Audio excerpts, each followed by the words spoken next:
He crafted the soundtrack of your life. Imagine the radio blasting in the summer of 1982.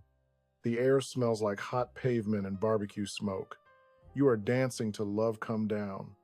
You are falling in love to Whitney Houston singing You Give Good Love, but you never saw his face. He was a ghost in the machine he created.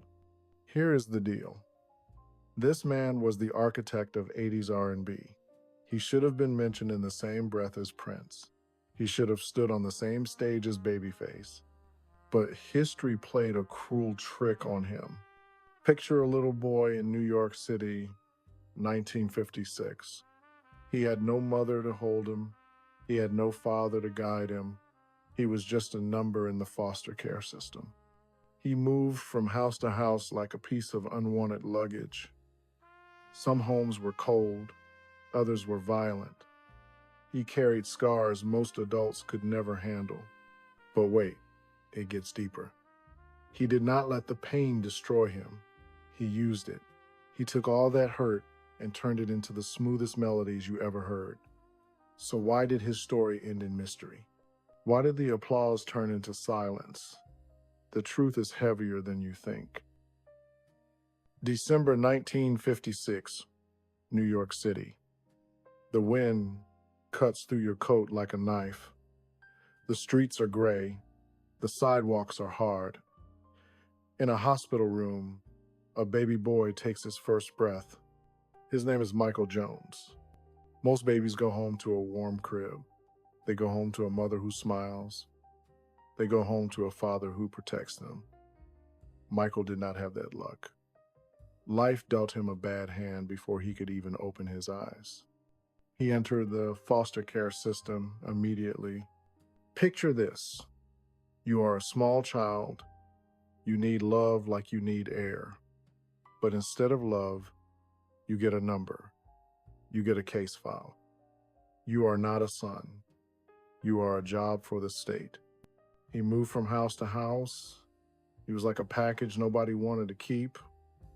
He would unpack his few little clothes. He would try to get comfortable. He would try to learn the smell of a new house. And then, snap. The bag is packed again. The door closes. He is moving on. Here is the deal. This destroys a child. It tells them they do not matter. It tells them they are broken. Some of these houses were just cold. The people wanted the check from the government, but they did not want the boy. They fed him, but they did not look him in the eye. That is neglect. It feels like being a ghost in your own life. But wait, it gets worse. Some houses were not just cold, they were dangerous. The transcript tells us the truth. There was outright abuse. Imagine being 6 years old. You are small. The adults are big. Their voices boom like thunder. Their hands are heavy. You learn to be quiet. You learn to make yourself small. You hide in corners. You hold your breath. You pray that if you are still enough, the anger will pass you by. Michael carried scars that grown men could not handle. He walked through the streets of Brooklyn with a weight on his chest. He saw other kids holding their mother's hand. He saw fathers playing catch in the park. He must have wondered why he was different. Why did nobody choose him? Gravity pulls hardest when you are alone. The streets of New York in the 1960s were rough. If you showed weakness, the city would eat you alive. Michael had to be tough on the outside, but inside, he was hurting. He was bleeding. But here is the wild part. He did not turn into a monster. Usually, pain breeds pain. Hurt people hurt people. The statistics say a boy like Michael should have ended up in prison. He should have ended up on the street. He should have become bitter and angry at the world. He did not. Instead, he found a secret door. He found an escape hatch. It was not drugs. It was not violence. It was sound. Music became his mother and his father. When the house was screaming, He found a quiet place in his head. He hummed melodies to himself. He closed his eyes. Try to imagine this moment. He is sitting on a stoop. The concrete is cold. But inside his mind, there is a symphony playing. He hears a beat that is steady. He hears a rhythm that is kind. In his head, the music does not hit him. The music does not leave him. The music stays. He realized he could control the sound. He could not control the adults. He could not control where he lived. He could not control if he got dinner that night, but he could control the melody. This was his lifeline. By the time he was a teenager, Michael Jones had built a fortress. It was a mental castle. The walls were thick. They kept the pain out. They kept the fear out. Inside that fortress, he was safe. Inside that fortress, he was a king. He took every cruel word spoken to him. He took every lonely night. He took every tear he never let fall, and he stacked them up like bricks. He used the pain as fuel. You see, great art does not come from comfort. It comes from the struggle. It comes from a need to scream when you have no voice. Michael needed to speak, but he did not use words. He used notes. He used chords. He started to dream. He dreamed of a place where he was not just a foster kid. He dreamed of a place where people listened to him. He dreamed of a world that was smooth, funky, and full of love. He was preparing himself. He did not know it yet, but he was training for the Olympics of music. He was listening to the radio with ears that were hungry. He was dissecting the songs. He was figuring out how the magic worked. But there is a catch. When you build a fortress to keep the pain out, you also keep people out. You learn to rely only on yourself. You trust no one. You do the work alone because that is the only way you know you are safe. This resilience was his superpower. It would make him a genius in the studio. It would make him the man who defined the sound of the 80s. It would turn Michael Jones into the legend known as Kashif. But that same wall, that same fortress, it would become his prison. The thing that saved him was the very thing that would eventually isolate him. The silence of his childhood was loud, but he was about to make a noise the whole world would hear. He was about to step out of the dark and into the neon lights. The boy with no family was about to become the father of a new sound. Picture the year 1981. The music world was changing. Disco was dying. The radio needed a new sound. It needed something fresh. It needed something smooth. Enter Michael Jones. But he was not Michael anymore. He was Kashif. He stepped into the recording studio like a scientist entering a lab. Most musicians at the time just played instruments. Kashif hacked them. He understood the new technology better than anyone. He looked at a synthesizer and saw the future. Here is the deal. He did not just play the keys. He bent the sound to his will. He created a vibe that was electronic but still had a soul. It was funky, but it was clean. It was precise. He teamed up with a singer named Evelyn King. She had a big voice, but she needed a hit. Kashif gave her more than a hit. He gave her an anthem. Drop the needle on I'm in love. The first 3 seconds tell you everything. The beat is crisp. The synthesizer sparkles like diamonds. It sounds expensive. It sounds like driving a convertible with the top down on a warm night. The song exploded. It went to #1 on the R&B charts. The radio could not stop playing it. People in Brooklyn, Detroit, and Chicago were dancing in the streets. But wait, he was just getting started. The next year, 1982, he did it again. He wrote and produced Love Come Down. Listen to that bass line. It bounces. It makes your shoulders move. It makes you want to grab someone you love. That song dominated the airwaves. It crossed over to the pop charts. White people were dancing to it. Black people were dancing to it. Kashif had the golden touch. Suddenly, everybody wanted a piece of the genius. He was not the unwanted foster kid anymore. He was the man with the magic. The phone did not stop ringing. Big stars called him. Howard Johnson, George Benson.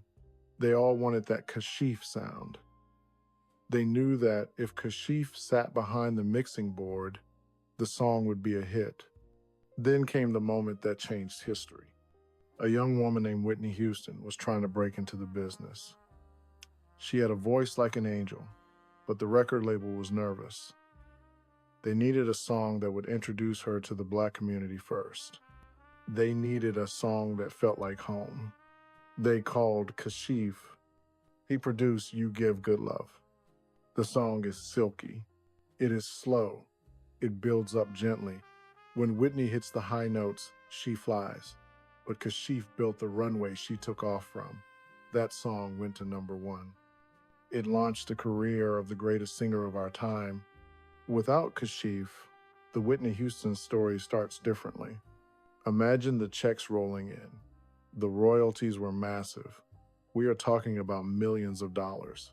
The boy who used to carry his clothes in a garbage bag was now buying mansions. He bought the cars. He drove the newest Mercedes. He wore the finest Italian suits. He walked into a room and people turned their heads. He had the look of a winner. But it was not just about clothes. It was about respect. He bought a Synclavier. This was a piece of musical equipment that cost as much as a house. Only the biggest stars like Michael Jackson and Stevie Wonder had one. Kashif bought one. It proved he was elite. It proved he belonged at the top table. He became a solo artist too. He stepped out from behind the curtain. He released hits like I Just Gotta Have You. He sang with a voice that was warm and honest. He was handsome. He was charming. He was on the cover of magazines. He was nominated for Grammy Awards. For the Black community in the 80s, Kashif was a symbol. He represented a new kind of cool. He was not loud. He was not aggressive. He was sophisticated. He was a soundtrack to the Quiet Storm radio shows late at night. Couples fell in love to his music. Babies were born to his music. He provided the background score for a generation of Black excellence. He stood shoulder to shoulder with legends.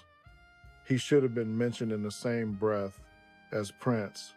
Prince owned the rock-funk fusion. Kashif owned the electronic soul fusion. He was that important. Gravity pulls hardest when you reach the summit. On the outside, life was perfect. He had the money, he had the fame, he had the respect of his peers, he had beaten the odds. The foster care system tried to break him, but he won, or so it seemed. You see, you can buy a new house, but you cannot buy a new past. You can fill a room with gold records, but that does not fill the hole in your heart. Kashif spent his nights in the studio. He worked obsessively. He chased perfection. Maybe he thought that if the music was perfect enough, the pain would finally go away. He built a life that looked beautiful from the street, but inside the mansion, the air was still. While the world saw a smile, the shadows were growing. The fortress he built to survive childhood was strong, but fortresses can be lonely places. The music business is cruel. It loves you when you are hot. It leaves you when you cool down. Trends change. New sounds come along. Kashif was standing on top of the mountain. The view was incredible, but the clouds were rolling in. The silence he had fought so hard to escape was coming back, and this time, it would be deafening.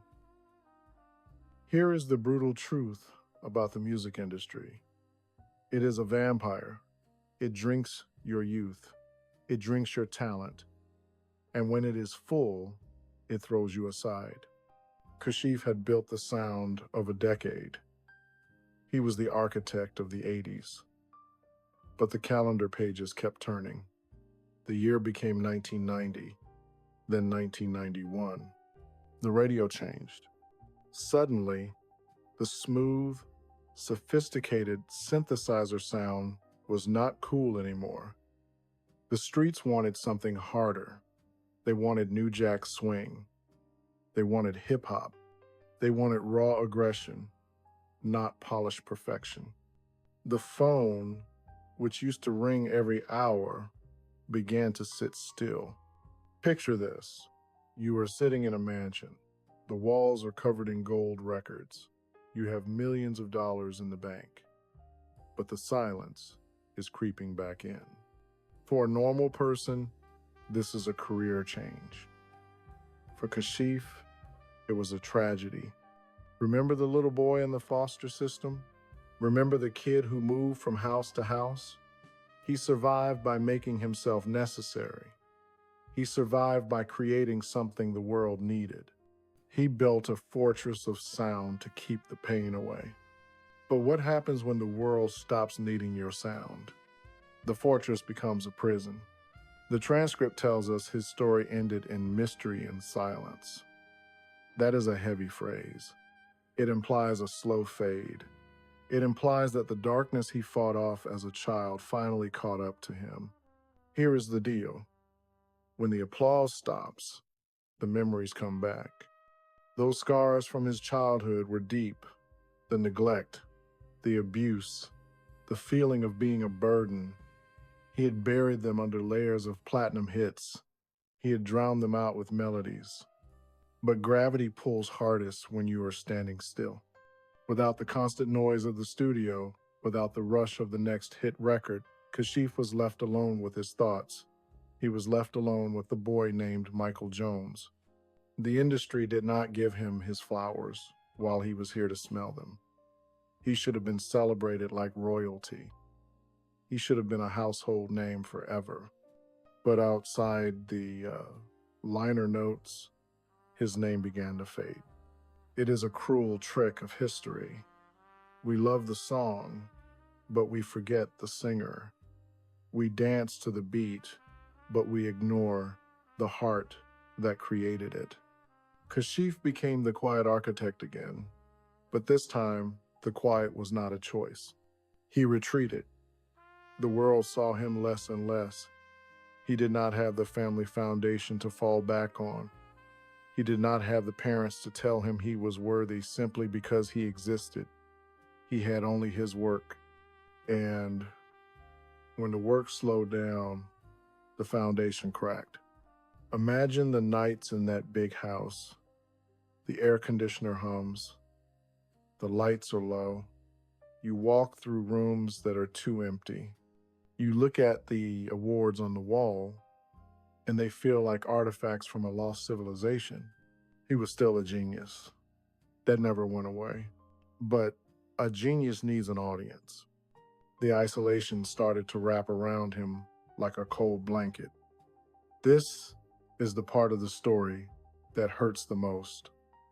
It is the underdog story, flipped upside down. He had beaten the odds. He had escaped the trap. But the trap was waiting for him at the finish line. The mystery mentioned in the beginning of our story is not just about how he died. It is about how he lived in those final years. He became a ghost in his own life. Neighbors would see him occasionally. Maybe a glimpse of a car pulling into a driveway. Maybe a figure in a window. But the vibrant, smiling man who defined cool was gone. He was fighting a battle that no camera crew saw.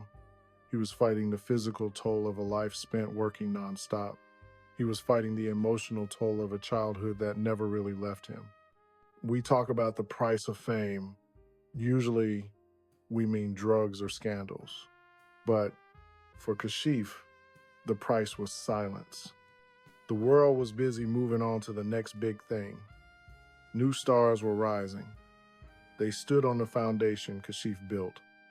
They used the techniques he pioneered, but they did not mention his name. This is the ultimate betrayal. To be the teacher and then be forgotten by the students. The silence grew louder. In the end, the story loops back to the beginning. The boy who was alone in the hospital in 1956 ended up alone again. The cycle of the foster care system, the feeling of being unwanted, the feeling of being invisible returned to claim him. He passed away in his home, and for a moment, nobody knew. That detail hits you in the gut. The man who gave us Love Come Down left this world without a fanfare. There was no parade. There was no breaking news alert until it was too late. The mystery is why we let this happen. Why do we wait until our legends are gone to say thank you? Why did we let the architect of our joy die in solitude? The transcript says he barely rang out. That is a tragedy. A man with that much music inside him should have gone out like a symphony. He should have gone out with a standing ovation. Instead, the screen went black, the music stopped, the quiet storm was finally over. But wait, the story does not end with the silence, because even though the man is gone, the machine he built is still running. The sound he created is still playing at every barbecue, every wedding, and every radio station in America. He left us a puzzle. He left us the mystery of his genius. And now, it is up to us to solve it. It is up to us to give him the flowers he never got, because the silence was louder than the applause. And that is a sound we can never unhear. September 2016, the sun was shining over Playa del Rey in California. The palm trees were swaying. The ocean was blue. It looked like a perfect day. But inside a quiet house on a quiet street, a legend had taken his last breath. Kashif was gone. He was 59 years old. That is young. That is too young for a man who had so much life inside him. The discovery was not loud. There were no sirens blaring immediately. There was no crowd of fans weeping outside the gate. A neighbor found him. The house was still. The synthesizers were cold. The man who taught the world how to dance had died alone. Here is the deal. The news hit the internet like a wave. Suddenly, everybody had a story. Suddenly, everybody was a fan. Social media lit up. People posted pictures of his album covers. They tweeted rest in power. They called him a genius. They called him a pioneer.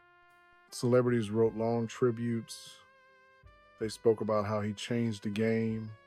They spoke about his smile. They spoke about his talent. But wait, where were these people the week before? Where were the phone calls when he was sitting in that house by himself? Where were the dinner invitations? Where were the tribute concerts while he was still alive to hear the applause? This is the hypocrisy of fame. The world loves a tragedy. We love to mourn the dead more than we love to support the living. We wait until the heart stops beating to say, I love you.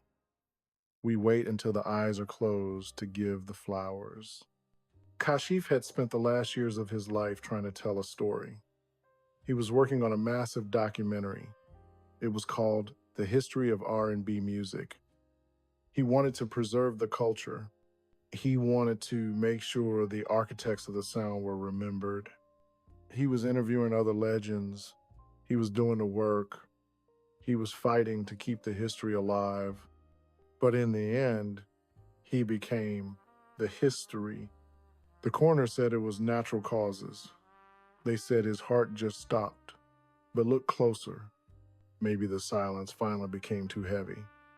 Maybe the weight of carrying an entire genre of music on his back took its toll. Picture the days after he died. The radio station started playing Love Come Down again. You could hear I'm in Love blasting from cars in Brooklyn. The DJs were mixing his beats. For a few weeks, Kashif was everywhere. It felt bittersweet. The music sounded better than ever. The bass was still funky. The melodies were still smooth. But now, there was a ghost in the machine. You could not listen to the songs without feeling a pinch of sadness. You realized that the voice singing about love had died without a family around him. The music industry is a strange beast. It chews people up. It takes their youth. It takes their genius. And then it moves on to the next new thing. But Kashif was not just a pop star. He was an inventor. He created a sound that did not exist before him. He bridged the gap between the raw soul of the 70s and the digital pop of the 80s. Without him, the timeline breaks. Imagine a world without that specific sound. Janet Jackson would sound different. Whitney Houston would sound different. The entire New Jack Swing era stands on the foundation Kashif built. He was the underdog who won the championship, even if they took the trophy away later. In the years following his death, the truth started to settle in. We realized what we lost. We realized that we let a master slip through our fingers. There were memorials. There were articles. The show Unsung told his story. People watched it and cried. They saw the foster kid. They saw the struggle. They saw the man who just wanted to be loved. But gravity pulls hardest when you look back. We cannot change the ending. We cannot go back to 2015 and knock on his door. We cannot pick up the phone. All we have is the legacy. And what a legacy it is. Go to a wedding next weekend. Wait for the DJ to play the old school set. Watch what happens when that synthesizer intro hits. Watch the smiles. Watch the aunts and uncles get out of their chairs. Watch the young kids dance to a beat that was made before they were born.